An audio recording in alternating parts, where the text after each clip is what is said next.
और हम लोग के पास पर्याप्त सबूत है। जॉइंट सेक्रेटरी कुंदन कुमार के कहने पर बहुत जगहों पे क्वेश्चन पेपर बदले गए। রাজনৈতিক উচ্চাকাঙ্ক্ষা নেই, নিশ্চিত দুর্নীতি হয়েছে। চাকরি প্রার্থীদের সঙ্গে এবার রাস্তায় খান স্যার।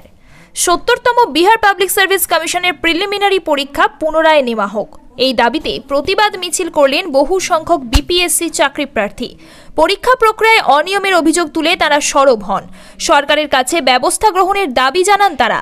চলতি এই বিক্ষোভের আবহেই পুনরায় পরীক্ষার দাবিতে সরব হলেন দেশের অন্যতম নামী শিক্ষাবিদ তথা ইউটিউবার ফয়সাল খান, যিনি খান স্যার নামেও খ্যাত।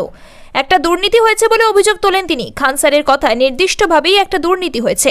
সরকার পুনরায় পরীক্ষা নিতে পারে, কারণ ইতিমধ্যেই হাইকোর্টে প্রমাণ দেওয়া হয়েছে। তিনি আশা করেন আদালতের সিদ্ধান্ত ছাত্রদের পক্ষেই যাবে। এই বিষয়ে কথা বলার সময় ফয়সাল খান বলেন, আমরা পুনরায় পরীক্ষা চাই, সরকার পুনরায় পরীক্ষা নেবেও। আমাদের কোনো রাজনৈতিক উচ্চাকাঙ্ক্ষা নেই। পুনরায় পরীক্ষা নিলে সরকারের পক্ষেই ভালো। যদি তারা সেটা করে, সেটা তাদেরই উপকারে আসবে। আমি চাই গয়া অ্যান্ড নওয়াদার ট্রেজারি রিপোর্ট প্রকাশ করা হোক। নিশ্চয়ই একটা দুর্নীতি হয়েছে। আমাদের সমস্ত দাবি বৈধ। আমি নিশ্চিত যে সরকার পুনরায় পরীক্ষা নেবে, কারণ আমরা হাইকোর্টে প্রমাণ দিয়েছি। আদালত ছাত্রদের পক্ষেই নির্দেশ দেবে। অনিয়মের অভিযোগ তুলে ৭০তম প্রিলিমিনারি পরীক্ষা বাতিলের দাবি জানান বিপিএসসির চাকরি প্রার্থীরা। জানুয়ারিতে প্রতিবাদ জানান তারা।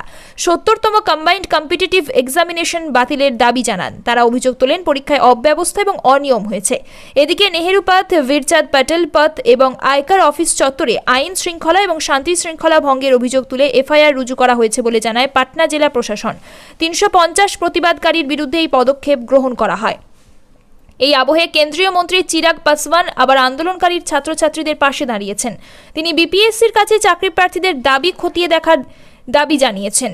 এমনকি তিনি এও জানান, তার নিজের পরিবারের সদস্যরা যারা পরীক্ষায় বসেছিলেন তারাও পরীক্ষা কেন্দ্রে অব্যবস্থার কথা বলেছেন।